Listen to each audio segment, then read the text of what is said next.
Hi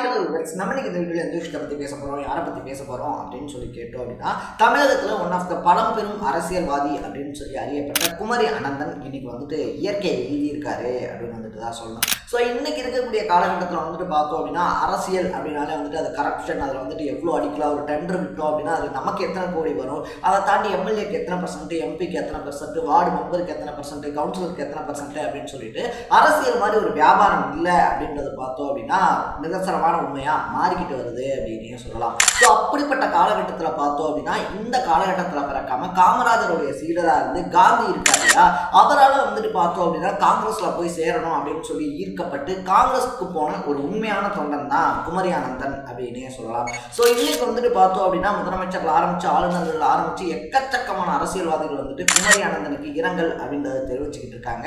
அவ்வளோ பெரிய ஆளா குமரி அனந்தன் அப்படின்னு சொல்லி பார்க்கும்போது வேற யாரும் கிடையாது, தமிழக பாஜகவுடைய முன்னாள் தலைவராக இருந்த தமிழிசை சவுந்தரராஜன் இருக்காங்க இல்லையா, அவங்களுடைய சொந்த அப்பா தான் குமரி அனந்தன் அப்படின்னு சொல்லலாம்.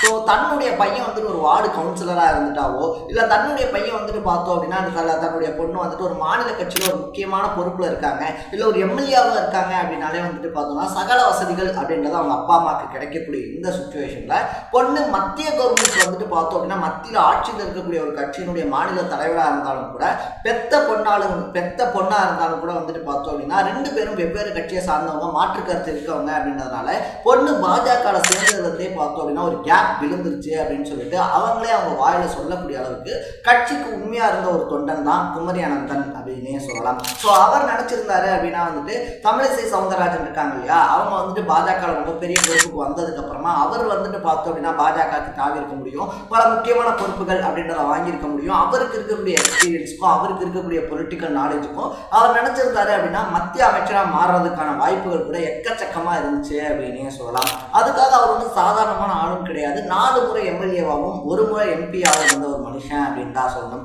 ஸோ இன்னைக்கு வந்துட்டு எல்லாரும் தமிழ் அப்படின்னு சொல்லி பேசிக்கிட்டு இருக்கக்கூடிய இந்த காலகட்டத்தில் இன்னைக்கே வந்துட்டு நமக்குலாம் இவ்வளோ நெருக்கடி இருக்கு.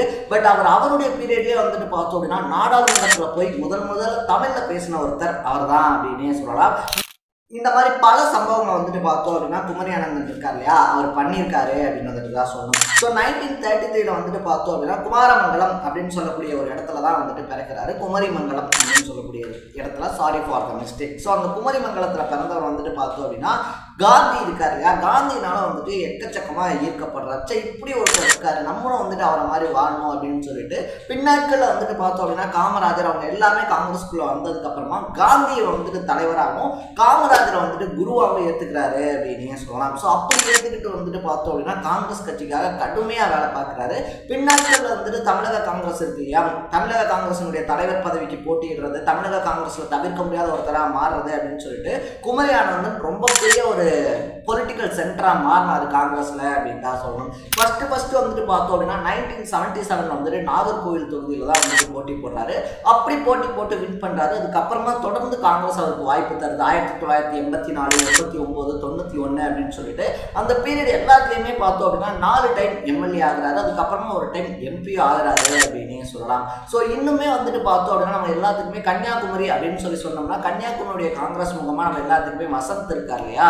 ஸோ யார் அந்த வசந்த் அப்படின்னு சொல்லி பார்த்தோம்னா வசந்தன் கோயிலுடைய ஓனர் அப்படின்னே சொல்லலாம். ஸோ அவருடைய முகம் தான் நமக்கு வந்துட்டு ஞாபகம் வரும். அவருடைய அண்ணன் தான் வந்துட்டு நம்ம குமரி அனந்தன் அப்படின்னு தான் சொல்லணும். ஸோ அதுக்கப்புறமாவும் வந்துட்டு பார்த்தோம் அப்படின்னா அரசியலில் பல நகர்வுகள் பலகட்ட முன்னெடுப்பு அப்படின்றது பண்ணப்படுது. திமுகவோட கூட்டணி அப்படின்றதெல்லாம் வரும்போது காங்கிரஸ் சார்பாக வந்துட்டு பார்த்தோம் அப்படின்னா சீட்டு கேட்கப்பட்டுச்சுன்னா அதில் கண்டிப்பாக குமரி அனந்தனுக்கு ஒரு தொகுதி ஒதுக்கப்படும் அப்படின்னு சொல்லக்கூடிய அளவுக்கு தேசிய தலைமைக்கு தெரியக்கூடிய ஒரு முகமாக மாறி இருந்தாரு அப்படின்னு தான் சொல்லணும். அதுக்கப்புறமா தமிழ்நாட்டிலையும் வந்து பார்த்தோம் அப்படின்னா இந்த பனைமரங்கள் ஏற்படைய தொழிலாளர்கள் இருக்காங்க இல்லையா, அந்த தொழிலாளர்களுக்கான நலவாரியத்தினுடைய தலைவர், அதுக்கு அடுத்தடுத்து பல வாரியங்களுடைய முக்கிய பிரதிநிதி அப்படின்ற மாதிரி பல முக்கியமான பொறுப்புகளும் அவருக்கு கொடுக்கப்பட்டிருந்துச்சு.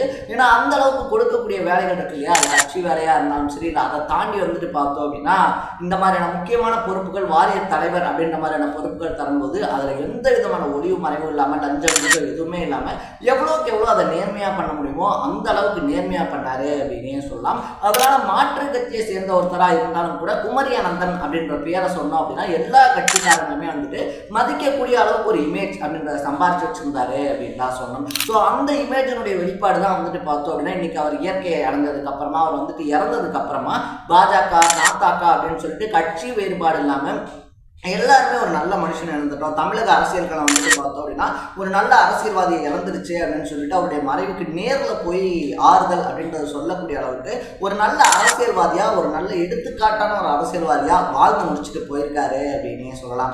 இது மட்டும் இல்லாமல் வந்துட்டு பார்த்தோம் அப்படின்னா குமரி அனந்தனுடைய பேச்சு இருக்கு அது காங்கிரஸ்க்கு அந்த காலகட்டத்தில் ரொம்ப பெரிய ஒரு ப்ளஸ் பாயிண்டா இருந்துச்சு அப்படின்னு சொல்றாங்க. ஏன்னா அவர் பேசக்கூடிய விதங்கள் இன்னைக்கு இருக்கக்கூடிய அரசியல்வாதிகள் அரசியல் கட்சியினுடைய பேச்சாளர்கள் இருக்காங்க இல்லையா அவங்க என்ன மாதிரிலாம் பேசிக்கிட்டு இருக்காங்க அப்படின்னு சொல்லி நம்ம தினம் பார்த்துக்கிட்டு இருக்கோம். பட் குமரி ஆனந்தன் மாதிரியான ஆட்கள் வந்துட்டு மேடை ஏறி பேச ஆரம்பிச்சாங்க அப்படின்னா கீழே இருக்கக்கூடிய தொண்டர்கள் இருக்காங்க இல்லையா அவங்க வந்து கட்சி சார்ந்து பேசுறாங்க அப்படின்றத தாண்டி தமிழ் சார்ந்து பேசக்கூடிய விஷயங்கள் அப்படின்றது வைரமுத்து மாதிரியான கவிஞர்களே வந்து ஈர்க்கக்கூடிய அளவுக்கு ஒரு செம்மொழியில வந்துட்டு பேசுறதுல குமரி ஆனந்தன் கை தேர்ந்தவர் அப்படின்னு சொல்றாங்க. ஸோ இது மட்டும் இல்லாம வந்துட்டு பார்த்தோம் அப்படின்னா கிட்டத்தட்ட 29 புத்தகங்கள் அப்படின்றத எழுதியிருக்காரு. செம்பனை நாடு மலேசியா அனுபவம் தேசமும் நேசமும் காந்தியின் காலடி அப்படின்னு சொல்லி இது மட்டும் இல்லாம இதை தொடர்ந்து கிட்டத்தட்ட 29 புக்ஸ் அப்படின்றத எழுதி முடிச்சிருக்காரு அப்படின்னு சொல்லப்படுது. பல விருதுகள் தமிழ்நாடு அரசு கொடுத்திருக்காங்க அப்படின்னே சொல்லலாம். கடைசியா வந்துட்டு பார்த்தோம் அப்படின்னா 2024 தகைசால் தமிழர் விருது அப்படின்றது குமரி அனந்தனுக்கு கொடுக்கப்பட்டிருந்துச்சு அப்படின்னு தான் சொல்லணும். குமரி அனந்தனை பொறுத்த வரைக்குமே தமிழ் அப்படின்றது அவருக்கு எப்பயுமே எக்ஸ்ட்ரீமா பிடிக்கக்கூடிய ஒரு விஷயமா தான் இருந்திருக்கு. தமிழ் நான் வந்துட்டு தமிழனா பிறந்ததுனால தமிழ் படிச்சதுனால நான் தமிழை பேசுறது இல்லை தமிழ் என்னை பெற்றதுனால நான் தமிழை பேசுறேன் அப்படின்னு சொல்லி சொல்லிக்கக்கூடிய அளவுக்கு மாதட்டி தமிழன் நான் வந்துட்டு தமிழ் பேசுறேன் அப்படின்னு சொல்லி நான் பேசக்கூடிய மொழி இருக்கு இல்லையா அது வந்துட்டு நான் பேசுறதுனாலேயே நான் பெருமை அடைகிறேன் அப்படின்ற மாதிரி தமிழ் தமிழ் தமிழ் அப்படின்னு சொல்லி தன்னுடைய கடைசி மூச்சு வரைக்கும் தமிழுக்கும் எப்ப காங்கிரஸ்ல சேர்ந்தாரோ அப்பையில இருந்து கடைசி மூச்சு வரைக்கும் கட்சிக்கும் உண்மையா இருந்த ஒரு அரசியல்வாதி தான் குமரி அனந்தன் அப்படின்னு தான் சொல்லணும். ஸோ இதுக்கப்புறம் பல அரசியல்வாதிகள் வரலாம் போகலாம் பட் குமரி அனந்தன் மாதிரி ஒரு உண்மையான அரசியல்வாதி வர்றது அப்படின்றது ரொம்பவே ரேரான ஒரு விஷயம் அப்படின்னே சொல்லலாம்.